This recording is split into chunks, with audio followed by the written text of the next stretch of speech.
When they say you have to hit rock bottom, you have to hit rock bottom. You have to hit that point where you have a point of no return because it's either a choice at that point. Do you think that is like a self-awareness thing? Like, do you think that a lot of people go through life and they're just kind of following whatever path that they're giving and they're really not self-aware to what they need? Do you think it's like about self-awareness? I think it becomes about self-awareness, but I think at first...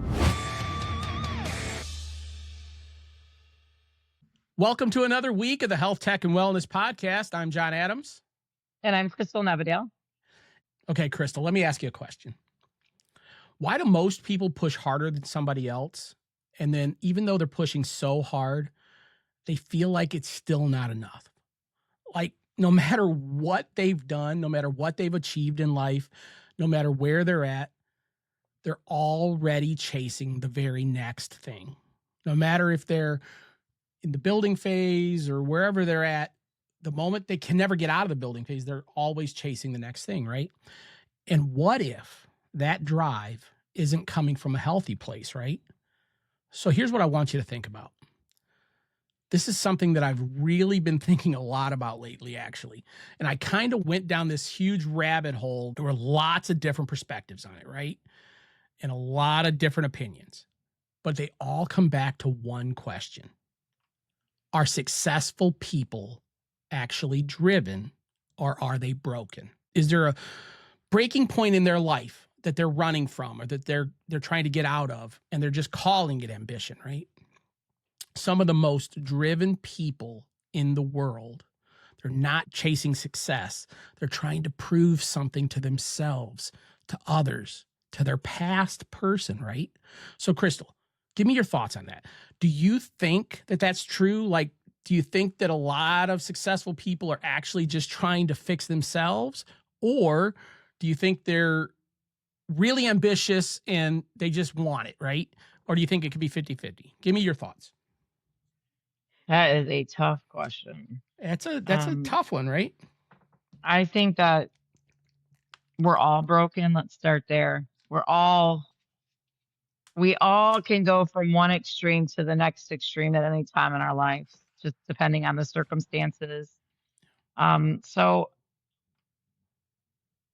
I think that being successful is so different for so many people. Like what I consider successful to what you consider successful to what Joe Schmo considers successful. So that honestly, I really can't even answer that. Like, I'm just being honest. I don't know that I can answer that, John. Well, I'll kind of go into what I kind of was reading, right? And they were talking about like here, just the American way of life, right? We don't just celebrate success anymore. We glorify the obsession, right? With no days off, no excuses, push harder, that like do or die attitude, do more. And that's absolutely not healthy. Absolutely not healthy. What happens to those people is they're extremely successful in their work and they have let their family and the people that they love most down. And you know what? I'm going to be honest with you. I was that person once when I was young. I was 20 or I was 19 when I got my nursing degree and I worked 16-hour shifts constantly. I missed my kids' baseball games, football games, basketball games, all of the stuff, right? Because I thought that I needed to work at this level to have these things to make sure that my kids had what they needed. And what my kids needed was my love and my time. Yep. So I learned kind of at a young age. I learned probably around 30 when I got my business and I started my business like that you don't have to fit in this regimen and have these things to be happy. What you need to be happy, what makes me successful as a person, me personally on my level, is time with my family, time with my kids, time to spend on myself. So to me, that is more successful than any amount of money I could ever consume and have. Like it's just, but everybody's different. Just like a lot of people will say to me, well, how do you have the funds to do X, Y, and Z? Because my priorities are different than your priorities. Your priorities might be to drive a really fancy car and that might be success to you. My priorities are to be able to buy that plane ticket to go on that next trip and have that experience. So everybody's level and what they want in success is so different, so different. So different. And that's kind of where it gets dangerous, right? Because when you have those extreme levels of need of success, right? You always feel like you're falling behind. You always think like, at the end of the day, you're overly exhausted, right? Because you feel like you're not doing enough. So, and I know you said that, you're kind of in a different space in life, right? But have you ever felt that way, like that you couldn't do enough? I mean, here at the end of the day, I've admitted it multiple times. I used to be there. Now I've changed things, and my whole outlook on life is so much different. And eventually, like I said, I want to put this whole Living 95 program out. I want me and you to kind of put together, and people be able to get their hands on it and live through it. And hopefully you're, learning as you're listening to us. But at the end of the day, I've been there. And at any point in your life, do you think you've ever been to that point where not the you were chasing success for the fact of chasing success, that you wanted the car, you wanted the this, but that you were chasing success as in, I need to get out of where I'm at and I need to push, or I'm never going to get out of this. Have you ever felt that way? Probably when I switched from nursing to my business, like I felt like I had to work really hard at first, like to get things off the ground. But that Mhm. was kind of short-lived. Honestly, I worked really hard for probably the first 4 years of my business. I've been doing it for 13 years now. For the first 4 years, it was nonstop. I worked in the middle of the night. I worked whenever was necessary. I was on my phone 24/7 trying to get everything organized.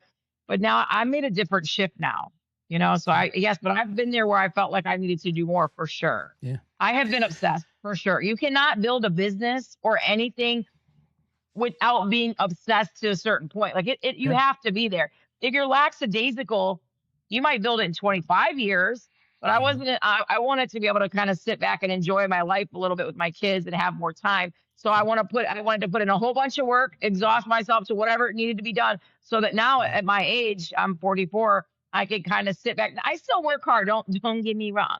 But I have a lot more breaks. Well, you've built systems that allow you to. Yes, for sure. That's the key, and that's kind of what I teach on the production side, and that's the biggest thing, with everything that I was reading on, the whole success thing is I don't think that majority of people are chasing success truly. I think that they're trying to, and this was me way back then. You're trying to outrun that version of yourself that you don't like or that you need to fix, right? And I, I've said this so many times, right? For a long time, especially with my weight, I wasn't chasing health. I wasn't trying to be healthy. I was, this is before I actually made these changes. I was trying to fix things about myself that I didn't like. I'd go to the store and I couldn't fit into the pants that I wanted or the shirt that I wanted, or I'd buy the shirt that I want and I put it on and look in the mirror and look like the Goodyear blimp, or not blimp, but the Goodyear guy or whatever. Those were the things that I was chasing, right? I wasn't chasing the health side because I hadn't found that shift in my mindset yet. I was chasing how to fix the things I really didn't like. And here's the part that most people don't expect. My real progress back then, it didn't start until I was broken to the point where I'm diabetic. I basically had a heart attack. That's when it all changed. And it wasn't like a physical thing, it was mental, it was emotional. I was tired of that cycle. I was tired of give, and then fail and then start over. And I think that's the part that people don't talk about enough. That moment where you just go, I can't keep doing this anymore. They have that aha moment, Right. not from the motivation, right? They're not getting it from motivation anymore because that Mm-mm. motivation that they thought they had, that was so fleeting. And that's why I failed a million times, right? Am I wrong? It's a lot deeper. It's a Yeah. lot deeper than trying to fit in the right pair of pants or trying to look nice in an outfit. It's Yeah. so much deeper that, and I believe as a society, that's why we all fail so often. It's deeper than that. It's not about what you look like. It's about how you feel, how you present yourself in this world. what you find valuable. Yeah. Yeah. You have to find that value, because you get to the point where you have to hit, if you're truly ever going to find success, whether it's, and I'm not talking about being a millionaire, I'm not talking about having a Porsche, I'm just talking about having success in changing what you need to change in your life. You're never going to change until you go from that fleeting motivation and you finally get to the point where you truly say to yourself, I cannot keep doing this the same way anymore.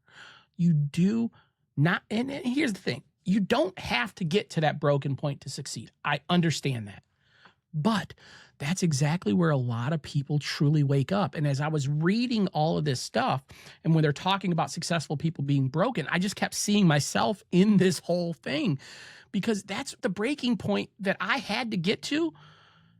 And if I didn't hit that point, and this is why, with alcoholism or drug abuse or any of these things, when they say you have to hit rock bottom, you have to hit rock bottom. You have to hit that point where you have a point of no return, because it's either a choice at that point. I'm either going to die, or I'm going to change, or I'm going to Do be you poor the think rest that of my life, or I'm going to change. do you think that is like a self-awareness thing? Like, do you think that a lot of people go through life and they're just kind of following whatever path that they're giving, and they're really not self-aware to what they need? Do you think it's like about self-awareness? I think it becomes about self-awareness, but I think at first it's comfort, right? That's why I love that term, and I use it all the time. You're comfortably miserable. You're comfortable being miserable because it's so hard to change. It's so hard.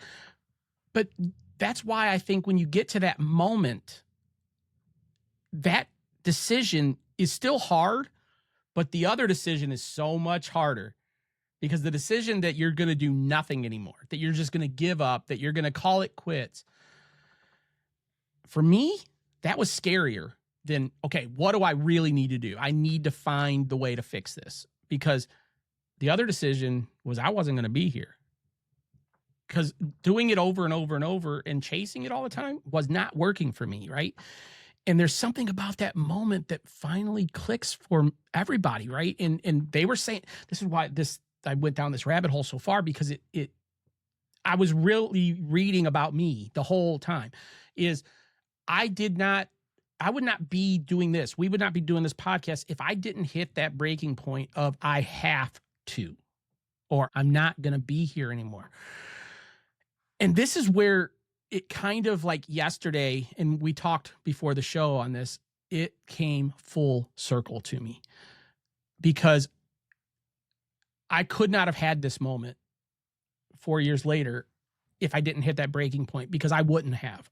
I don't think I was self-aware enough back then until I hit that breaking point and decided I need to figure this out. And then I found a way and built the way and created the way that changed my life. But let me go back to what happened yesterday, because it was such a full circle moment. And I'm saying this because I want everybody listening right now to understand it is not too late. I was 40. I'm 47 now. So I was 43, and I had to make a choice in my life. And now I'm having things happen in my life that I would have never experienced in a million years. So I want people to realize I came from a point of, I'm at a fork in the road. I'm either going to give up and never do this again, and I'm never going to keep trying, and I know I'm going to die, and I'm just going to be a diabetic, and okay, give me the insulin. And, I watched two brothers pass away from similar situations, right? Or I need to fix this. So yesterday, I'm emailing back and forth with a guy that I'd been working with for a while. He found me through one of my creator videos on my other channel that I really don't talk about a lot. I talk about my Amplify program, but I have a second YouTube channel that I don't even advertise to family or friends. And it's literally just my way of throwing out advertisement for my Amplify thing. And I talk a lot about Riverside, and I do tutorials for free, and I throw those out so people will see them and go, hey, who's this guy, right? And I'm just a guy sitting there, creating videos and trying to make simple tutorials, right? He made a comment on a video that I made about the Elgato teleprompter, that I have Crystal sitting on the teleprompter so I can look her straight in the face while I'm talking, and people can see eye contact. I have eye contact with her, and talk about actually how to do that and drag it over and everything. And he just threw a comment on it asking about it because he was trying and he couldn't figure it out.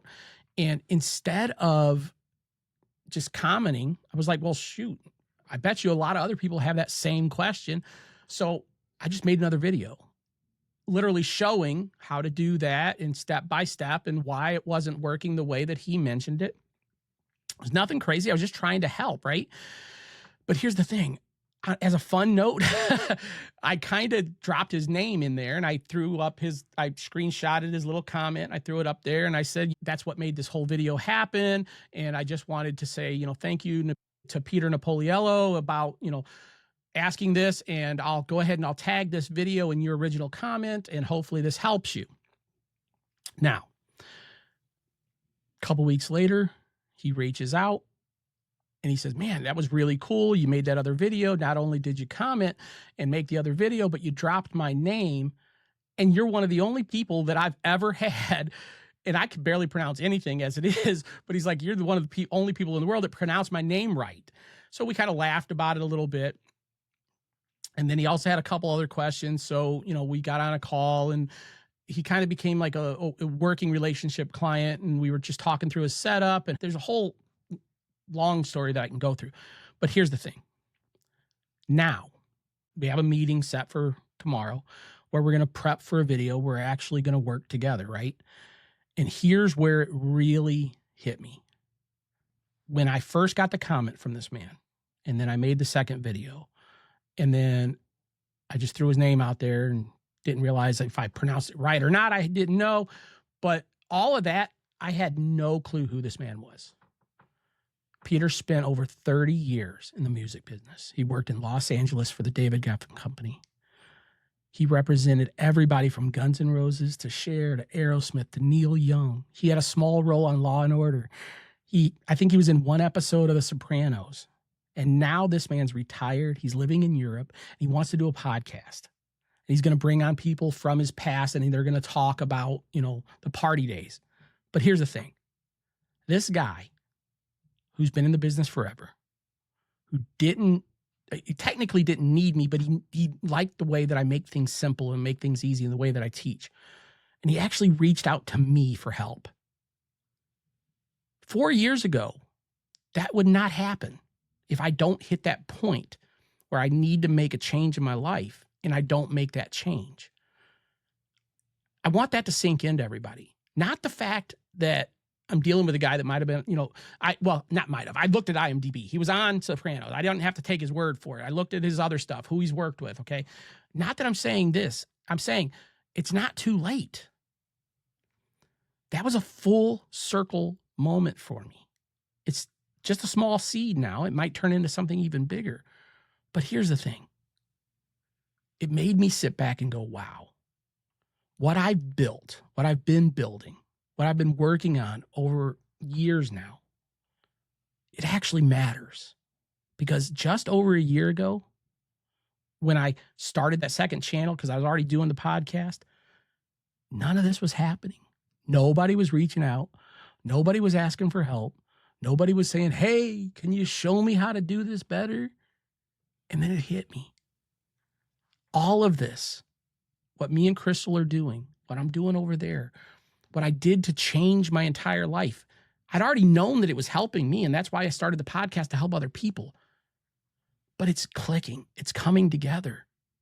Not because I grinded 24/7, not because I'm doing anything extreme, but because I keep showing up consistently, doing the small things like I talk about all the time, and you guys probably get tired of hearing small things, but that's what I did, and it's working. And now I have this huge opportunity in front of me if I don't screw it up. John, you could have left all of that out. You don't screw it up. But it's the truth, That's just me. I've always, at the end of the day, my point is simple, guys. You do not have to settle for where you're at. success did not come from me to me. And I'm not saying I'm successful yet. I'm not making even enough to pay the electric bill off of any of that yet, right? It might turn into something bigger, but at the end of the day, it's opportunities. We're helping people. We have people listening to this podcast that are hearing things, that are learning. I have people on that side that even if I don't make a ton of money, I'm helping people, and I'm making things easier for people. At the end of the day, it's simple. You do not have to settle for where you're at. If you don't like where you're at, it's not too late. I don't care if you're 20. I don't care if you're 30. I don't care if you're 60. I was 43. It didn't come from pushing harder, guys. It came from doing it different. Finally saying that this isn't working. I've been rambling a lot. Do you got anything to throw into there, Crystal? Don't ever be afraid to change. Don't be ever afraid to change your mind. Don't ever be afraid to want something more or want something different. Yeah. Changing your mind is probably the thing about us that is the most liberating and freeing. A lot of us hold on to these places that we are in life and think that's the only place to be because we're familiar with it, we're comfortable with it. But change is really what it's about. The contrast and the change. Growth. Look, when we stop growing, we're dying. I was Absolutely. dying. I was dying.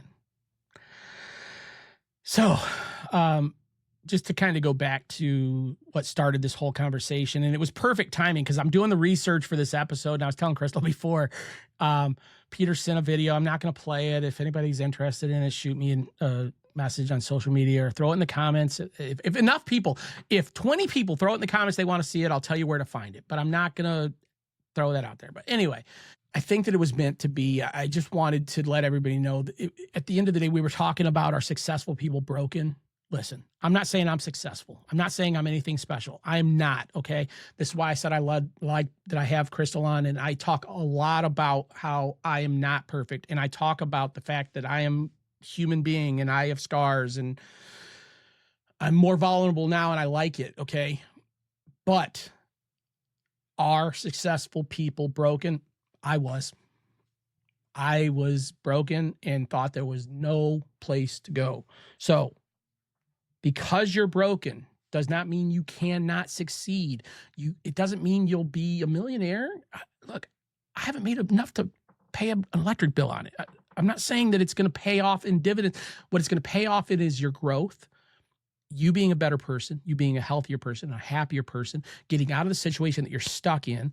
And maybe, just maybe, somebody close to you, maybe you're not going to do a podcast like we're doing, but maybe somebody close to you is going to see that, and it's going to give them the spark to make a change too. At the end of the day, that's all it's about. That matters more than any of it.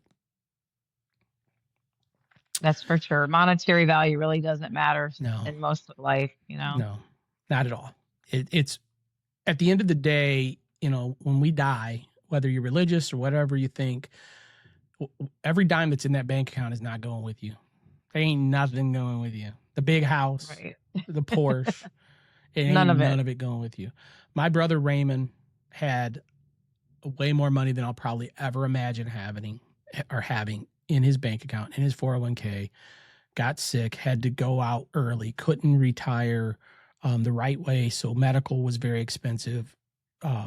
Medicine was very expensive. A lot of things went the wrong way, and his poor wife doesn't have any of it. So not only could he not take it with him, but they spent it all on his way out.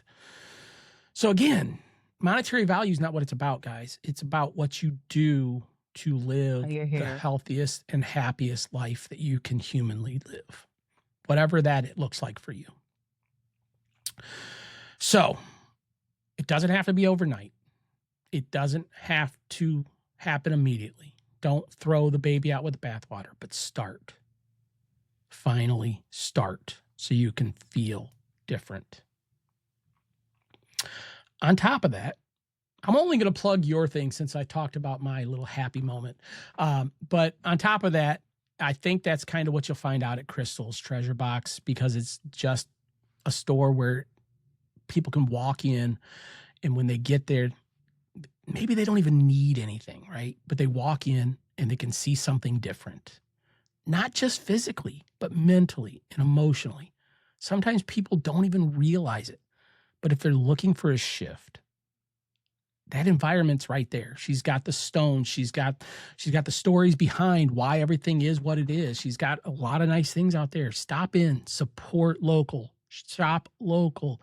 If you're out in Vermilion, or check her out. I throw it in the description of every one of these episodes. Her Facebook and her Instagram links on there. Check her out. Reach out. Do you mail anything? I've never asked you on here. Do you mail Yes. anything? Talk up your shop a little bit. Tell people how they can find you if they don't live in So, Vermilion. so it's you can go on my Facebook to Crystal's Treasure Box LLC. And you can like something, send me a message, question me about it. It's so simple. You can pay through all different kinds of means. And usually everything, if you see it pictured there, it's available that day. So it can be mailed that day. So it's pretty easy. I have a lot of customers because I do live in a tourist area that will shop for other events, and I mail it. So it's so simple to be mailed. It's not an issue. I can even mail to your recipient of your gift. But my shop is very different. If you're looking for something that speaks to the certain person, maybe someone's dealing with grief or, alignment or whatever it could be, emotional support. So there's a lot of different things in my shop that really help with those things. So personalization is my thing. No, 100%. Everything in there is personalized, and whether or not it's personalized for you, it's handmade. Everything's either made by you or one of your suppliers, right? You don't buy from corporate. So I have 13 different small artists in my shop. Like I have a pottery artist, a silversmith, a lady that makes purses and bags and all kinds of different things. I do have, like, I go to the gem show in Tucson, Arizona. So I do have stuff like that that's made in other countries that you just can't find around here. Like I just have a lot of different stuff. But that's the gems that you're using to make your stuff, right? Right. Yeah. Awesome. Well, see, you did your own plug this week. Look at that. But guys, at the end of the day, I just want to come back to this. None of what Crystal or I have done has come from pushing harder on its own. Yes, we worked hard. Yes, she worked hard to be where she's at, and I'm working hard to build what I'm building. But none of it comes from pushing hard alone. It comes from finally doing things different. Crystal was a nurse. She was comfortable. She decided, this is what I want to do. And she's got a shop now for 15 years. At the end of the day, guys, you don't have to make it hard. You just have to make a change. So be honest with yourself on this one. Are you building something? Are you trying to build something? Do you wish you could build something? Is it just your health, your relationship, whatever it is? Or are you running from something? Drop it in the comments. Let us know. We'd love to hear from you. And you never know. I did an entire video on my other channel based on a comment. It might spark our next video. So until next time, guys, as always, stay healthy. Stay balanced. And keep driving forward. We'll see you next time.